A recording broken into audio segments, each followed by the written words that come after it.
Hi everyone, I'm Sarina Fazan, a journalist, producer, and the host of On the Record. In my career, I've covered many crime stories, and I'm fascinated by the justice system in our society. In this episode of our Law and Order series, I am joined by attorney Paul Sisco, criminal trial expert, and we are ready to go on the record. Paul, I always have a huge smile on my face when you come in. Such a fascinating conversation always. Thank you for coming back on the show. Sarina, thanks for having me. So, before we get started, and for those who may be meeting you for the first time, why don't you share a little bit about yourself and your background? Well, I'm a Tampa kid. I've lived here over 50 years now, and over the last 30, I've worked as a lawyer, generally in the criminal justice system in Hillsborough and in the federal courts. I'm a former prosecutor, and then the last 24 years of my career, I've worked on the defense side, largely doing white-collar criminal defense, but also general criminal practice and civil practice. Well, Paul, again, thank you so much for being here. At the beginning of the show, as you heard me say, I'm fascinated by the justice system, and we wanted to do a show to hopefully educate people out there, and I asked you to come in. What do you think we should be talking about? Well, you know, what's interesting, Sarina, is you and I grew up with television shows from Perry Mason to Matlock to LA Law. You know, there is this fascination with the court system, detectives, cops, the accused, victims. And the reality is what the average American knows, unfortunately, is from television. Oftentimes when they get into the system for the first time, they're kind of seeing the actual dynamics of it, and they're a little confused that it doesn't quite match up with the episode of LA Law they might have recently watched. Mm-hmm. So what does happen? Well, you know, oftentimes, particularly in a criminal case, you know, you'll get client X is calling you on the phone, and you know, your assistant will say, he's got this kind of case. Do you want to talk to him or her about this?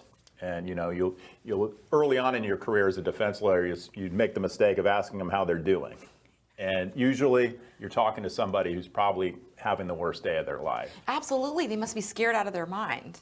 Yeah, and frequently it's somebody, particularly in white-collar cases, you know, here's an individual, and they're usually successful individuals, you know, someone who's had a good career making income, usually well-educated, no prior criminal history whatsoever, and maybe they've had a couple FBI agents show up at their workplace or on their doorstep for the first time.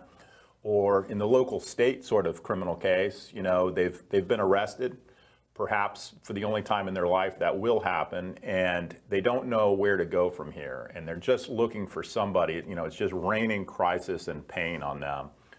Who's going to be my guardian? Who's going to help me through this? And so when you say, how are you? You know, you're liable to get a long answer, and, you know, you're talking to a person in crisis. So what should a person in crisis, in, you know, one of these scenarios that you have described, what should they do? Well, I can tell you what I like to do is I want to get to know that person, you know, learn about their family a little bit. I don't jump right into the facts all the time, because part of what we do, you know, we're attorneys and counselors at law. That's what it says on our business cards anyway, right? We're supposed to, in addition to being a professional that can help them apply the law, that's sort of a cold and sterile thing. You know, the more important part in many ways is to be somebody who can advise them in a way that tells them truthfully what the consequences and the circumstances they're in, but also isn't adding to that pain, right? I mean, they've got enough trouble. First of all, their liberty's at stake potentially. Their whole world's been turned upside down. They tend to be achievers, and all they're thinking, they're preoccupied now. They can't eat. They can't. Maybe they can't talk to their wife or their husband about what's going on. You know, employees of theirs want to know, hey, why were those guys in suits in your office?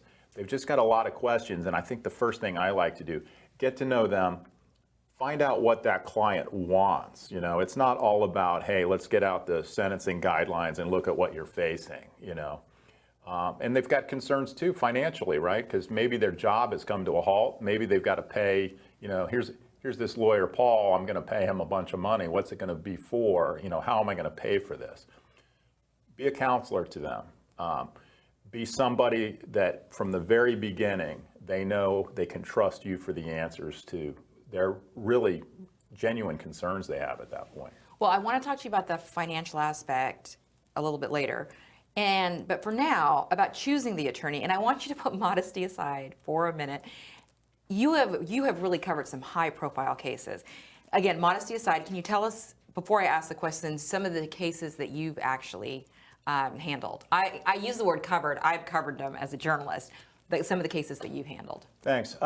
Yeah, I've been blessed. I mean, I feel like Forrest Gump sometimes. I've ended up in some places, you know, where how did I get into this? And I had an opportunity early on in my career as a prosecutor to handle a lot of cases, you know, homicides, you know, robberies, burglaries, attempted murders of law enforcement officers, and so on. Some fascinating stuff. And then on the defense side, when I went to work in private practice, I had the chance to work on what people know as the Henry Lyons trial. Mm-hmm. I represented a co-defendant named Bernice Edwards, who's now passed on. But as a young lawyer, I really was able to cut my teeth on that. Before you go on, though, can you, for people who may not live in this area, because we actually get viewership all over, sure, can you just recap the Lyons case? Sure. So I was at the state attorney's office at the time in Hillsborough, and there was a case that was covered back when newspapers were the primary source of sort of criminal courtroom news, not like it is today on the social media. Mm-hmm. And the Times and the Tribune at the time, the Tampa Tribune, every day were covering the investigation and the prosecution of a reverend by the name of Henry Lyons, who was the head of the National Baptist Convention for the Southeast. And the allegations were that he had embezzled through various schemes a large amount, millions of dollars in congregation money, and then misused it for his own purposes and such.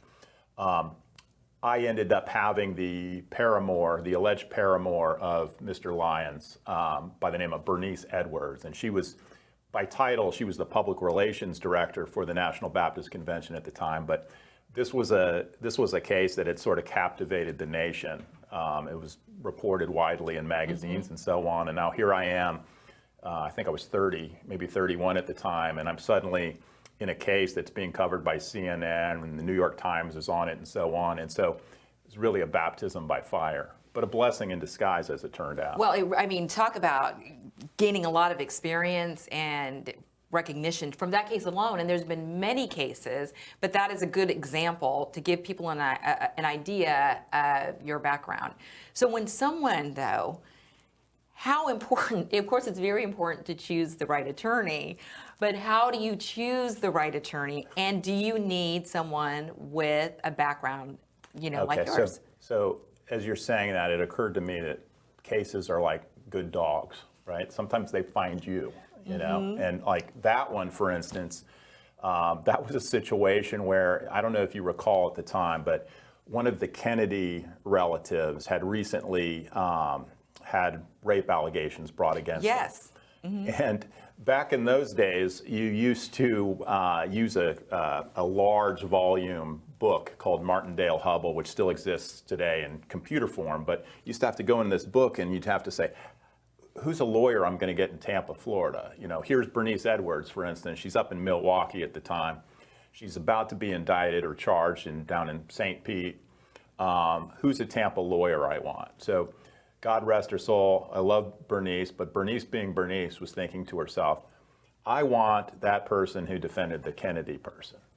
And it was Roy Black, mm-hmm, very well-known lawyer in town, but she wasn't finding Roy Black and Martindale-Hubbell, but what she did find was my firm, Black & Jung, Tony Black and Bill Jung. Wow. And she ended up calling Tony, and Tony, you know, a very good lawyer, and Bill Jung in their own rights, said, well, I don't do criminal, but my partner Bill Jung does. And then I got hired by Bill and Tony, and Black and Jung, by a mistake essentially that was being made by the client, ended up being my case. Isn't that something how that turned out? Yeah, it was, like I said, it's a Forrest Gump existence. They kind of Yes. find you sometimes. I feel blessed. I've been able to be in the middle of some really nice cases.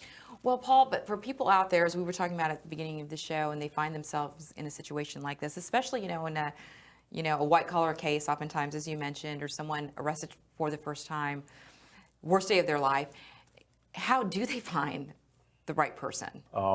This is one of the things that concerns me as a lawyer, honestly. I drive down the interstate and I see billboards and they demean our profession. We need to be professionals. And, I see signs, that brag about how big the firm is and so on. And people make life decisions based on that stuff.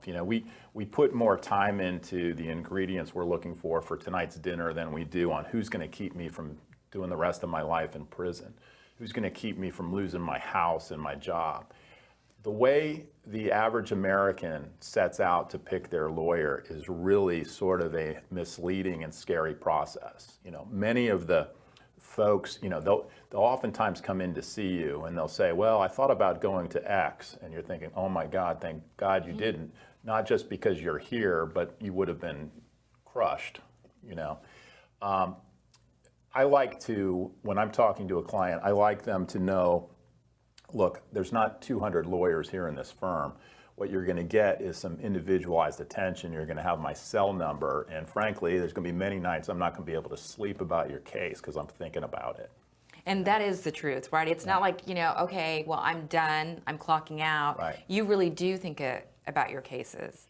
Yeah, to the point where my wife will say, turn it off, And the reality is, like in many things, it's not just being a lawyer. The moment you quit caring or the moment you are no longer nervous to an appropriate level before a hearing, you're no good, right? You have to care. And the reality is that to be your best, at least for me, I sort of have to go to that dark place they're in right then and kind of feel that pain a little bit in order to try to get them out of it.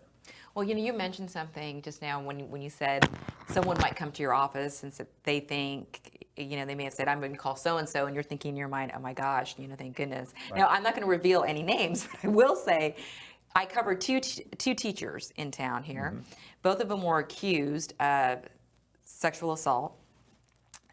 Both very similar cases. One went with one attorney and another went with the other attorney. One teacher went to prison and another one did not. So, yeah. And every case is different. The facts are different. And one of the things we sometimes do is we say, well, let's compare these because they're apples and apples. Many times the facts are slightly different in those cases. I will tell you this, in Tampa and in Pinellas, and the areas I work in, I'm always very happily surprised by the quality of the lawyers and also good people, right? People that took me under their wing early on, and sort of, they didn't have to. In fact, I was going to be a competitor later, and they showed me the way. And generally, like everything, most people are really good. But, there's the way in which lawyers are selected is somebody Googles lawyer, they're arrested on a DUI or, they're being investigated and they Google it, and you're just going to pull up the person who spent the most money, having someone who doesn't know what they're doing, make it so you're getting more hits on your site. I don't like advertising personally in the profession, but because word of mouth is so important, and I'd like to think that you're getting that next case because your prior case or your prior dozens of cases, those people somewhere along the line said, if you get in trouble, give Paul a call. Frequently during a week, the case isn't the right fit for me. It's something that is in another field in law, and I still want those people to get to the best person I would go to. I mean, frequently, I've did in the last week, I would say, look, if I had a family member in this situation, here's who I would go to. And I give them the name of someone I trust. And that's what we should do as lawyers. We've got a duty to the profession. We can't be as mercenary as we're often portrayed. So many points, Paul. We're going to take a quick break and we're going to come back because I want to talk to you about, again, the financial aspect, but I also want to talk to you about the jury and the mind of the jury and picking the right jury. So we'll be right back. I'm Sarina Fazan, a journalist, producer, and podcast host. With a background in television news, I know how much time and talent it takes to produce a broadcast quality production. But no more. Red House Streaming offers a simple, cost-effective method for capturing live action and streaming it in real time to YouTube, Facebook, or any other website. From single camera shoots or multi-camera productions, conventional or virtual sets, and from the state-of-the-art Red House Streaming Studios to remote locations, the professional crew at Red House Streaming, backed by the technology and reputation of CP Communications, allows you to produce more content at a lower cost and with little to no engineering required. That's why my podcast, On the Record with Sarina Fazan, is streamed live from the Red House Streaming Studios each week. Contact Red House Streaming today at 800-762-4254 or online at cpcoms.com to learn more. I'll see you in the studio. Oh, we're back. I'm sorry. See, so Paul and I were so engrossed in our conversation during the commercial that I wasn't even paying attention that we were back. So Paul, why don't you walk us through a hypothetical situation, like from beginning to end? Sure.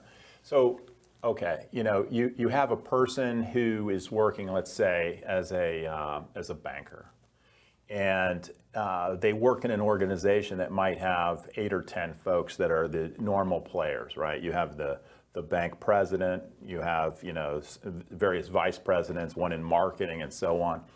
And somewhere along the line, maybe there's a disgruntled employee inside the bank. And for whatever reason, right or wrong, they find themselves saying, either going to a lawyer themselves or saying, I'm going to call, the FBI and let them know what I'm seeing here. It usually starts with somebody who's disgruntled or somebody legitimately, concerned that wrongdoing's going on. And, you'll get a call perhaps after the FBI surfaces. It's the usual, federal agency that's involved. There's a series of other, 3 initial agencies that the feds have, or even on the state side. Usually starts with somebody gets a subpoena for some documents or some information. And now you have a person who can be anywhere on the spectrum. They know exactly what they're there for. Mm-hmm. That's the guy who knows, oh God, they finally got him. I was wondering when it was coming. You have the person who has a little bit of an idea of something they might be looking for based on what's in this subpoena. Or you have the person who's like, I have no idea what this is all about. And you can get any one of those folks, right? So you get a call on the phone and the person says, look, I'm told by my brother and my uncle that they're estates lawyers, and they say, I need a criminal lawyer for this. And so they'll call you. And the first thing you want to do is I want to see them face to face and as soon as possible. They have a deadline on that subpoena, but I want to see them hopefully that night or the next morning. And candidly, I'll go to their house if necessary, but I want that to happen quickly because time is of the essence. And I want to learn what they're looking for, kind of beat the bushes a little bit in town, call some of my colleagues, hey, are you hearing anything on this? Mm-hmm.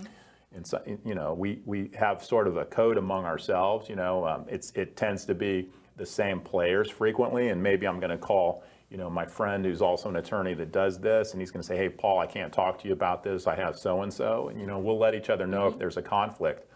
But frequently, there will be a investigation going on where now there's a group of folks that are targets or subjects of an investigation. And then there's the so-called usual suspects we'll see that are the lawyers I tend to work with in Tampa on the white-collar side. And very bright people. And you're generally dealing with very bright people who are the targets or subjects, and their lives have been turned upside down. Maybe they're coming here and they're saying, hey, Paul, I haven't been told whether or not I'm going to be indicted or not, but they took my new boat and they seized one of my bank accounts. And what's this going to cost me? And when's this going to be over?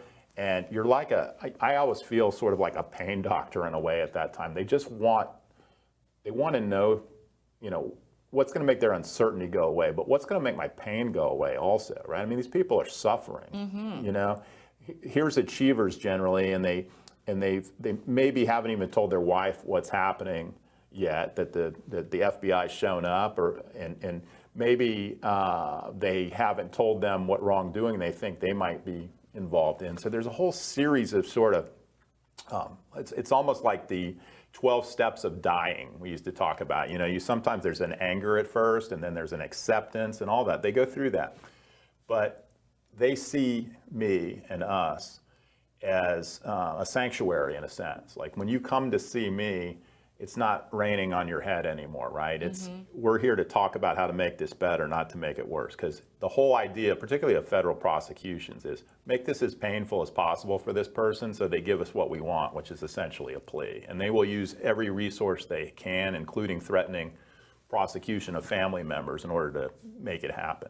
They're generally good folks, but it's one of the lawful tools, sort of the distasteful tools you see happen. Put as much pressure on this person as you can to get what we want. And you've got to kind of take them and be their protector at that point. Do what's best for them. And sometimes it's setting up an interview with the feds. Sometimes it's resisting altogether that, telling them, I don't see anything there. Let's make them show us something. But really what we are, like in many professions, you're kind of a psychologist to begin with, right? You got to read the room a little bit. What do we have here? And then you got to see what's actually there. Well, you know, it's such a scary scenario, especially I think when you're talking about, you know, white collar crime, right? Because I honestly I had a friend of mine who the FBI knocked down their door at 3 o'clock in the morning and arrested her husband. Sure. And she had no idea. And Yeah. he really felt like it was a gray area, right? And it's a different type.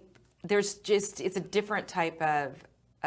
Well, I'm even at a loss of words. But to your point though, and I enjoyed when I saw this just because it educated the public. You know, the federal world's a little different. You know, there's not cameras allowed in the courtroom generally. You know, we get sort of bad artist renderings. I've got a bad one in my office where I look a little like a strange person. But because there's sort of this mystery about the federal system, what they don't realize is frequently it can be a bully of a system. We saw it, you know, regardless of what we think about people like Roger Stone who are arrested, when you see, you know, 20 or 30 armed SWAT-style uniforms going to arrest a 74-year-old guy in his bathrobe. That's not because they're worried that guy's going to walk out with an M16 and a grenade. That's because we're going to scare the holy hell out of him. And this is what tends to work, what is generally says, this is our way of showing, listen, we're big and we've got unlimited resources and we're going to keep coming at you until you give us what you want. That was not an unusual situation. That happens all the time, okay? And so when they're barging through the door at 3 o'clock in the morning, listen, it's even easier for them to wait until 8 o'clock to do it, okay? But they know you're gonna come out, you're groggy, and they've got you at your weakest point. And folks don't realize the extent to which that happens. You know, I'm as I've said on other shows with you, I'm of the belief, I don't like the government, I don't trust the government generally, and I sure as heck don't believe there's pure motives when they're coming to someone's house in the middle of the night. That's all about intimidation and, frankly, a legal form of extortion in a sense. Well, sadly, as you mentioned, it does work though sometimes. I mean, people are scared out of their mind. It works most of the time. You know, it works, in fact, it works most of the time. Those people roll over and then they regret having had that, you know, that pre-lawyer interview they've done with the FBI. They regret what they've said or why they've said it, and it's all designed that way as part of the plan. What's going to get those folks to talk the quickest and without a lawyer? You know, and the evolution is always the same. It's something like, well, they told me I didn't need a lawyer. You know, it would be in their best interest for me to talk to them, and of course they say that because it's in the law enforcement's interest for you to talk to them. But the reality is, whether the person's innocent, guilty, or somewhere in between, and then usually somewhere in between, there's a gray area as to whether or not they've actually violated a law or not. They sure shouldn't be talking to law enforcement, particularly when they're in their living room at 3 in the morning. Absolutely, you're not at your best, certainly at Right. that time. How important is it, because I teased this too, the psychology of a jury and picking the right jury? And you're right about, of course, as a journalist, we were never allowed any cameras in there, you Right. know, and so you really had to rely on the note taking and, you know, being creative in the scripts, and that's why a lot of federal cases don't get covered by television, because we No. do it through pictures. Right, they don't, because it doesn't have the quality video, you know, that the producer wants. Hey, I want to, you know, sometimes you'll get them, that's why you see so many courtroom step shots, Right, right, coming right. out of the courtroom. Well, what happened in the courtroom? And then you get the bad artist rendering of the Unabomber or whoever it was. But they want it like that. We should be entitled to see what's going on in those courtrooms. But the problem with jurors potentially in white collar cases, Sarina, is because of TV and the way we've sort of seen how crime's handled over the years. I think the average juror thinks that in federal court, that if I convict this person of this white collar crime, he's just going to get probation, he's going to pay some restitution back. What they don't realize in federal court is the federal sentencing guidelines are incredibly draconian, heavy, and they're getting heavier. You're almost always going to prison on a federal conviction, almost always. And the common juror doesn't know that. And a lot of people don't know this either. Generally speaking, the juror doesn't know what the sanctions are that they're about to convict someone of. In fact, you're prevented from telling them, look, if you convict this person, he's going to have a 10-year minimum mandatory, you know.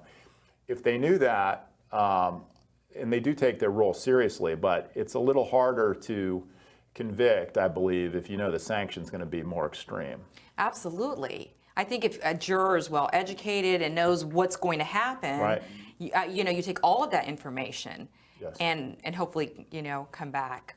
Yeah, and you know, many times you'll get a call or some communication with the permission of the court from a juror, or you'll see them in Publix years later, and the impression they have as to what happened with that person is just shocking. You know, they're just blown away many times as to what the ramifications would have been. Like, so surprised finding out, oh yeah, they did go to prison for 20 years, Sure, or they did.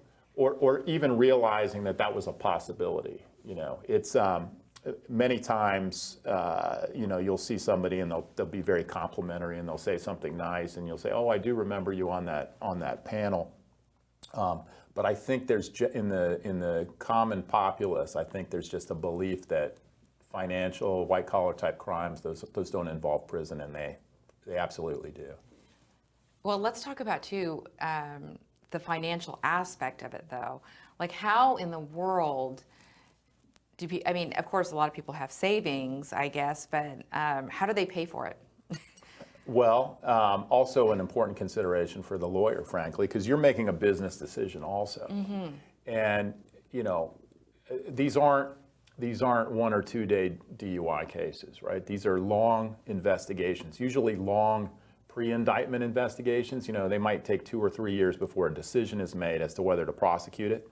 You're working that whole time, knowing what witnesses are going to say, interviewing them, working with other lawyers. Then you post-indictment, you know, a myriad of other time that goes into it. I mean, you might have the better part of, you know, 2,500 hours put into a case by the time one of them's done. And, you know, you can really do yourself a disservice by underestimating the value of your time. You know, these cases, you know, I think about eras in my life. Oh, this is when my son was born, this is when my daughter was born, but I also have, oh yeah, this is when I took care of Bernice, this is when I did this, and they're eras, you know. Many times these cases cover years, and they take a significant part of your life, and that's a large amount of money sometimes that you're asking from them, but they're taking a large part of your life too, right? And you are potentially saving their life from going to prison, or, you know. Right. You want to be fair. Mm-hmm. You want to be fair to them, and you want to be fair to yourself, and they deserve that from you. Also, there's what you see over time also is there's many people that will do a case for less. There's many people that will do a case for more. You want to find the sweet spot of that person who's going to care about that case like you're their family member, you know, and you're going to take care of them. And, you know, the anxiety and the late hours and oh, I forgot to do this because I was preoccupied with this case, that's got to get figured in there somewhere. And that definitely happens. It takes a toll and it has a value. And you're doing them a real service by pricing the case correctly too. For them. So, I have to say, in full disclosure to the audience out here, so our team relies a lot on Paul Sisco. We are like, Paul, okay, I got my first national producer credit this year, and I said, right. Oh my gosh, Paul, for Joe Exotic Tiger's Eyes and Cover. I'm like, Paul, can we interview you for that? We have another client out there that's an attorney who wants a show, and I said, Paul, can we call you in and interview you for that? So I said, Paul, while you're here, it was actually Audra Butler's idea, who's the executive producer. Well, she does so many things for the show. She's like, wow, well, we have Paul here. Let's do a show with him. So I appreciate it. Wow. So that's why the show is all over the place. But it's so great to always talk to you because you give us such great advice. Well, I'm honored to be here. You know, it's sort of a, as you get to be the old get off my lawn guy, you start to realize there's certain universal truths that apply. And just really what we're doing is we're interacting with people. And, the law is a significant part of it, and the courtroom's a significant part of it. But you become part of become part of this family's lives and the existence in maybe the worst period in their lives. And that's difficult sometimes, but it's an honor to be the person selected to help them through it. Well, I will say this on the record. I hope I never have to call you for one of those instances, but we'll always call you to come back on the record with us. I get that a lot. Yeah. I don't ask how you're doing, and and they're like, I hope to see you soon, at a Christmas party, but not this. Absolutely, back on this set. Well, everyone, that brings us to the end of another episode of On the Record. And thank you, Paul, again so much for sharing your story and your insight. And thank you, everyone, for joining us. You can always follow me on all my social media platforms, and you can subscribe to this podcast. I always love seeing this because I'm like, really? I have all those platforms? And you can subscribe, and you can never miss an episode. Until next time, stay safe, everyone. Thanks, Sarina.